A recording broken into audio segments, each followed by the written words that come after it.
Pag-aresto sa isang DDS vlogger na nag-post ng caption na headshot sa larawan po ng ating Pangulong si BBM. Panoorin po ninyo.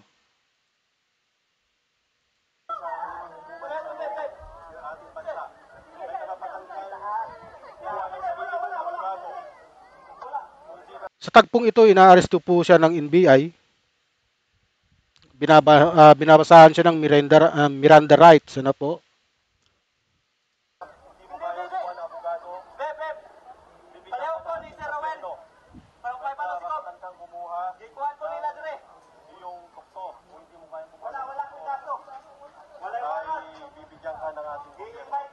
So, yung about talaga sa post, hindi ko po talaga alam na gagawa ng ibang ibig sabihin sa sa iba. Kasi sa amin, kaya masabi mo wala akong kasalanan kasi actually first nun is upload ko lang po yung download ko lang po yung image na yon. Tapos yung arrow na nakalagay doon, galing doon sa sa word na Bugo, yung Bugo City. Sa amin kasi Bisaya kasi kami. Sa Bisaya kasi yung Bugo, pag sa Tagalog Bobo sa Tagalog. Yung ako sa akin naman, sa nakita ko sa mga problema sa management dito sa ating bansa. Kasi para sa akin naman kasi we are all have right to question to all public servant. But I'm questioning only the job as a leader in this country, but I'm not questioning the personality. So, yung sa akin lang, karapatan, komento ko lang yung ibig sabihin doon. Pero iniba kasi sa ibang iniba kasi ang ibig sabihin, kaya nagkaganon. Pero sa amin yun lang talaga yung araw na yun, yung nakalagay na headshot sa word na Bugo, yun lang po. Wala nang ibang ibig sabihin. Na headshot lang. Hindi nababarilin sa ulo? Hindi po. Hindi nabarilin sa ulo. Hindi ganun. Pati malayo sa personality ko yan. Hindi ko, alam ko naman ng tama at saka mali sa sa mga Bali yung Ayun nga po, malayo sa personality mo. Pero ito po ay naghihikayat ng isang karahasan. Wala pong ibang ibig mangyari, ipahiwatig yun, kundi headshot, shot, head. Matatamaan mo talaga sa ulo.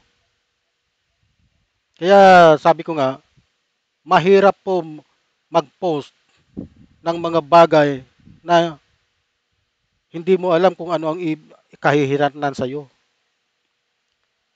Ito na nga po. Isang kaso ang i-file po sa kanya ng mga NBI personnel na humuli sa kanya. Ito po ay nakapukaw pansin sapagkat ito ay naghihikayat ng isang kaguluhan. Kung matatandaan niyo po, ang post na yan ay iblinag ko kung hindi po ako nagkakamali, nung October 3. Vlog ko po yan. Kaya nga po na umabot sa tanggapan ng NBI, inaresto po nila yan. Malamang ang isasampang kaso dito, kung hindi ako nagkakamali, inciting to sedition. Ang inciting to sedition po kasi ay tumutukoy sa pag-uudyok o paghihikayat sa iba upang magsagawa ng kilos na laban sa batas at maaaring magdulot ng kaguluhan ang pag-alsa laban sa gobyerno o autoridad. Sa ilalim ng Revised Penal Code ng Pilipinas, partikular sa Article na 142, ang inciting to sedition ay nagbabawal sa mga sumusunod. Marami po yan. Pangunahing elemento, hindi direktang nakikilahok ng pag-uudyok sa kaguluhan. Ginagamit ang mga salita, pagsulat, simbolo o ibang anyo ng komunikasyon upang hikayatin ang iba. Halimbawa, inciting to sedition. Pagpapalaganap ng mga sedisyon na pahayag o mga babasahin na may layuning sirain ang gobyerno. Ayan po, isa na po yan. Pag-uudyok sa mga tao na magtipon para sa mga layuning labag sa batas. Pagpapakalat ng mga maling impormasyon na maaaring magdulot ng kaguluhan. Ayan po, nakapaloob po yung salitang headshot. Ito po ay nag-uudyok ng kaguluhan. Naawa man ako sa taong to. Wala tayong magagawa. Nakagawa ka ng mali. Hindi mo pinag-isipan yung post mo, Mr. Mike Romero. Sana may matutunan ka sa mga pangyayaring ito. Na hindi porket may freedom of speech tayo, igagamitin mo na kung ano-anong salita. May hangganan po ang freedom of speech natin. Pwede kang magsalita na hanggat gusto mo. Wag lang maghikayat ng kaguluhan. Yun po ang iniiwasan natin. Pwede mong tawaging bobo, pwede mong tawaging pilay, pwede mong tawaging tanga, pwede mong tawaging gago. Pero yung pag-uudyok ng kaguluhan ay hindi po katanggap-tanggap yun. Yan po ay inciting to sedition. Kaso po yan. Pagpatuloy po natin. Araw lang na yon, nagpupunta kay sa presidente natin is galing doon sa word na bugo. Yun lang yun, yung bugo sa amin kasi bugo sa Bisaya, sa Tagalog bobo, yun lang yun. Bakit mo nasabi yun, sir? Naano ko lang yun sa mga nangyayari ngayon, yung mga nangyayari ngayon na problema, kaya pero hanggang doon lang po yun, hindi talaga komento ko lang yun, komento lang. As a leader in this country, yun lang po yun. Pero hindi sa personality. Meron ka bang gustong ipahatid na mensahe? Kasi sa nga ito, Pero para po kayo, okay? para sa akin po, naghihingi po ako ng pasensya na iba po yung ibig sabihin may mga nagpakalat na gano'n at saka yung may mga baril-baril. Hindi na po sa akin yun. Wala po akong ganyang mga datingan or yung sa akin lang, yung image na yun lang talaga na komento ko lang, ang meaning kasi nung image, parang nagkomento lang ako sa nangyayari ngayon. Yun lang po. Parang paulit-ulit na daw kasi, sabi ni Director. Yun lang po talaga ang ko. Kasi lahat po, ako busy po kasi ako. Halos lahat ng mga na-upload is galing lang po sa download ko. Mga nasa social media po yun lahat. Wala akong masyadong rating. Meron man akong mga own talaga na po sa aking account, yung mga text lang na sarili kong bilang komento lang din yun sa mga nangyayari. Meron ka bang baril, sir, sa bahay? Wala talaga akong mga ganyan. In the past, meron ka Wala rin. na armas? Wala rin. Meron kang background na maka-police o law enforcement? Wala po. Alam nyo, ang NBI ay nire-respeto ang mga karapatan ng mga mamamahayag, social media practitioners, sa kanilang malayang pagko-comment, no? Pero ito, isa na namang tinrabaho ng NBI dahil lumampas na siya doon sa parameter na pinagbibigyan natin. Okay? Ang mga example, kung ano-ano na ang mga isinusulat niya sa kanyang post, no? Against the government, against BBM, against sa Pangulo. Ayan, yung mga ganyan. Hindi natin yan pinapansin, freedom of speech, freedom of expression. But then, on October 3, nag-post siya na i-headshot daw si Presidente. Iba ito. Iba iyon, no? Kaya... Oo nga po, iba talaga po yan. Kasi pag-uudyok po yan ng karahasan eh. Paano sa post mo, nagkataon na may bumaril? Ikaw nga hanapin talaga. Ikaw may kasalanan yan kasi nag-post ka. Tama po ba ako? O mali? Kaya mahirap po yung mga ganong klaseng post eh. May freedom of speech tayo. Dapat ginagamit natin to sa tama, hindi sa pag-uudyok ng karahasan. Hinanap namin siya at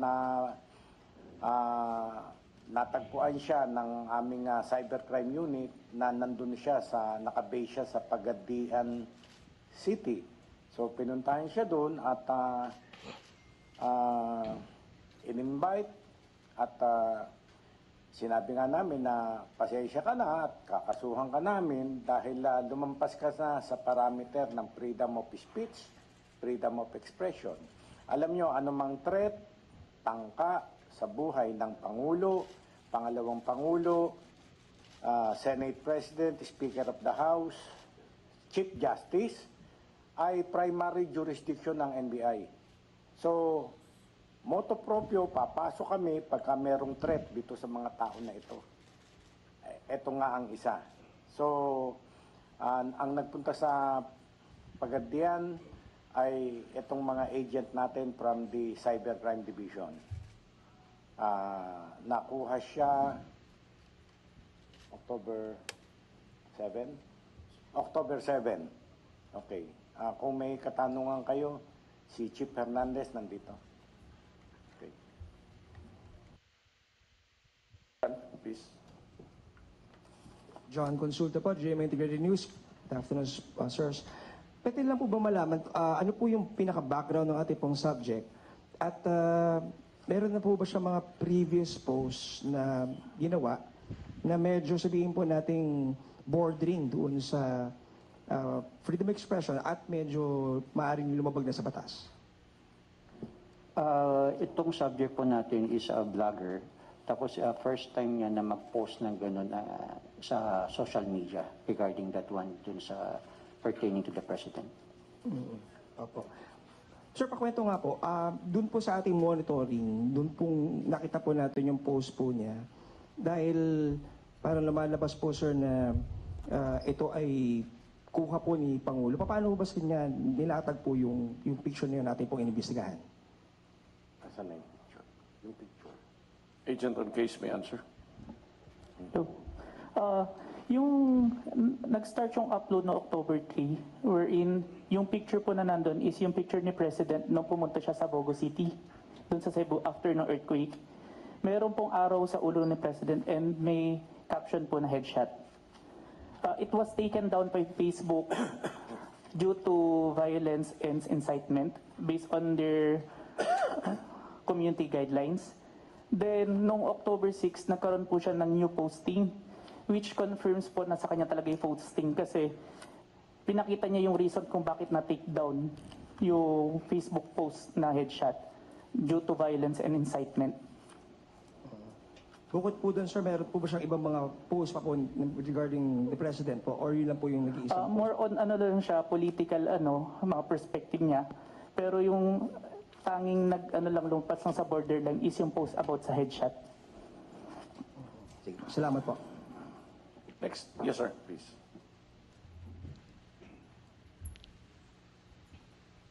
Good afternoon po. Dave po ng TV5. Sir, can you give us the background? Ano po bang meaning ng caption na headshot? Anong gusto niyang ipahiwatig po? Yung may picture si Presidente tapos may arrow at sinasabi na headshot, alam nyo sa mga shooters, sa mga law enforcement agencies, pag sinabing i-headshot ka, ay babariling ka sa ulo. Tama po yun. Babariling ka sa ulo. Kasi yan po ang mga katagang ginagamit ng mga kasundaluhan, mga pulis, yung mga shooter natin, mga nagpra-practice ng mga gun club. Pumunta po kayo sa gun club, mga nagpra-practice po dyan. May mga katagang headshot po dyan. Wala pong ibang ibig sabihin nun kundi headshot sa ulo po yung tama. Kaya mahirap po magpakalat ng mga ganitong salita eh. Lalo na, presidente po yan, mayroon pang araw sa picture niya, sa ulo. Ito po yung vlog ko noong October 3. Nakita ko po ito sa isang Facebook post eh. Kaya ako po blinag. Ngayon, yung taong gumawa niyan na taga Mindanao, taga Pagadian City, ito na nga po, nahuli na po siya. Nahuli na po siya ng NBI. Kaya yun, nagpapahiwatig siya na ganoon, kaya sineryoso namin yung bagay na yun. At pinuntahan siya, at yun nga, kinuha siya from Pagadian City at dinala siya dito. Ano daw pong dahilan bakit po daw niya pinost po yun? Nung bandang huli ay nagpapaliwanag siya na biro-biro lang daw yun, biro-biro. But then, sabi ko nga sa inyo, pagka when it comes to threat or any attempt doon sa 5 taong binanggit ko kanina, President, Vice President, Senate President, Speaker of the House, and the Chief Justice, being primary jurisdiction ng NBI, we enter into the picture. Sir, ano daw pong dahilan? Bakit daw po pinalitan yung caption? Yun ang paliwanag niya ay na-realize niya na hindi tama yung ginawa niya, kaya inalis niya agad. No, but then, nailathala na at ang dami nang nagtatanong sa amin, tinatanong kami, eto, merong ganyan. So, ayun, pinapunta ko na pina-check ko, pinalocate ko sa aking cybercrime division at yun nga, nalocate siya na nandun siya sa Pagadian City. Sir, prior to the press ko, nakausap po natin yung subject. Ang reason daw po niya ay yung word daw po kasi na bogo ay tumapat dun sa ulo ni BBM, ni President po. Ang sabi niya, ang bogo daw ay sa Cebuano, in translation to Tagalog ay mahina, bobo, ganun daw po. Kaya parang yun daw ang reasoning niya. Tama po ba yun? I don't know any words from Cebu na ganun yung meaning. Hindi natin alam yung mga salita na Bisaya, no? But then he can explain that. That is his side, that is his explanation. Pwede niya i-explain yan doon sa Fiscal's Office o sa hukuman. Last na lang po, ano pong kasong kakaharapin po niya, Director? Based on sa posting, ang nakaano na kaso is inciting to sedition tsaka grave threat. Yan po ang masaklap na pangyayari. Naawa man po ako dito sa taong ito. Wala, nagkamali po siya eh. Kaysa naman maging totoo yung sinasabi niya. Kasi ako po, sa totoo lang, kung sino pong nakaupong presidente, yun po ang sinusuportahan ko eh. Kahit hindi ko man gusto, o gusto ko, basta't sino yung nakaupong presidente, doon po ako sumusuporta. Kasi sa totoo lang, ayaw ko pong maging magulo ang ating bansa. Hindi kagaya ngayon. Napakagulo po. Napakagulo ng bansa natin dahil sa mga anomalya, mga ghost project, mga proyekto ng gobyerno na ninanakawan ng ating pondo, mga flood control anomaly, napakalawak po ng pagnanakaw. Sangkot na po ang ating mga elected official, Kongreso, sa Senado. Kaya nga po nag-create ang ating Pangulo ng Independent Committee for Infrastructure, natututok sa mga investigasyon ng mga anomalyang ito.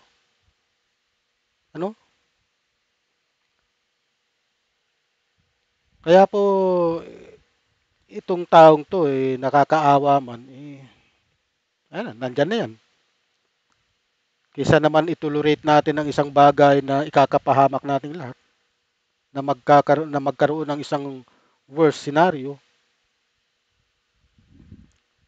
Dapat ito talaga pagdusahan niya yung kanyang ginawa. Kaya bago ka mag-post sa social media, mag-isip ka muna. Huwag kang magpo-post ng isang caption na maaari mong ikabagsak. Ito po. Next. Ang kaso niya ay inciting to sedition at grave threat. Dalawa po ang kaso niya. Dalawa ang kasong isinampa sa kanya ng NBI. Yes, ma'am. Good morning po, everyone. Zian Ambrosio from ABS-CBN. In his case po, Director, di ba, he posted headshot doon sa ano na yon, tapos eventually pinalitan niya. Paano po ba ang kaso, kunwari, ako, nagkamali ako ng post, pero na screen grab na ng lahat. Tapos, paano po ba yung process ng ganon? Maaresto pa rin ba yung nag-post ng ganon? Paano po yung ganon? Ayun nga, medyo lumabas na sa parameter yung freedom of speech, freedom of expression. Kaya kahit na second thought siya at inalis niya, ay nakomit na. So, kailangan siya magpaliwanag bakit niya nagawa yun. Committed na po siya eh. Kaya wala siyang gagawin kundi ipaliwanag yung mga kanyang o sinasabi niyang pagkakamali. Kung totoo man yun. Pero naniniwala po ako rito, hindi po siya nagkamali. Alam niyo naman po, mainit ang ayaw na ayaw nila kay BBM. Hindi po nila sinusuportahan si BBM bilang isang presidente natin. Gusto nila doon sa iupo si Sara Duterte. Ito po ang pinagmulan ng kaguluhan yan eh. Gusto nilang upo si Sara, gusto nilang tanggalin si Marcos. Obvious naman po eh. Naghihikayat sila ng people power pero walang pumapatol sa paghihikayat nilang people power. Lately, may mga alingas-ngas na mayroon daw pong nilulutong kudeta. Nagsalita po si General Browner dyan, tungkol dyan. Natotoo nga na hinihikayat siya ng mga retired general. Ito na po ang mga worst scenario na mangyari kung tutusin. Mabuti na lang po ay at hindi po nahihikayat ang ating armed forces. Okay. Hanggang dito na lamang po ang vlog natin. Huwag niyo pong kalimutang mag-like and subscribe sa aking channel, Ramir Boulder. Huwag na po kayong magpatumpik-tumpik at huwag kayong magpa-delayed. Kapag nakita nyo ito, Ramir Boulder, like and subscribe. Marami pong salamat at mabuhay po kayo.